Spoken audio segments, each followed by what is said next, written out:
মার্কিন বাহিনীর চোখে ধুলা দিয়ে প্রায় ২২ কোটি ডলারের তেল বহনকারী একটি ইরানি সুপার ট্যাঙ্কার গন্তব্যের দিকে যাচ্ছে। অপরিশোধিত তেল বহনকারী ট্যাঙ্কারটি এখন ইন্দোনেশিয়ার লম্বক প্রণালী দিয়ে রিয়াও দ্বীপপুঞ্জের দিকে এগোচ্ছে। রোববার বিষয়টি নিশ্চিত করেছে ট্যাঙ্কার ট্র্যাকার্স।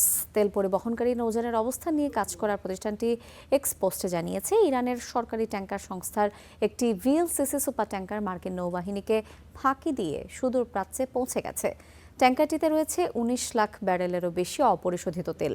এই তেলের দাম প্রায় ২২ কোটি ডলার। HUGE নামে চিহ্নিত জাহাজটি এক সপ্তাহেরও বেশি সময় আগে শ্রীলঙ্কার উপকূলে দেখা যায়।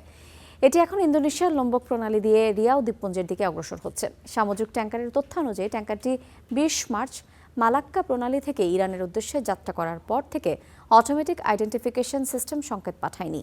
এতে জাহাজটির অবস্থান শনাক্ত করা কঠিন হয়ে পড়ে। এদিকে যুক্তরাষ্ট্র জানিয়েছে, অবরোধ আরোপের পর এখন পর্যন্ত ৪৮টি জাহাজকে ইরানের বন্দর থেকে বের হতে দেয়নি মার্কিন বাহিনী।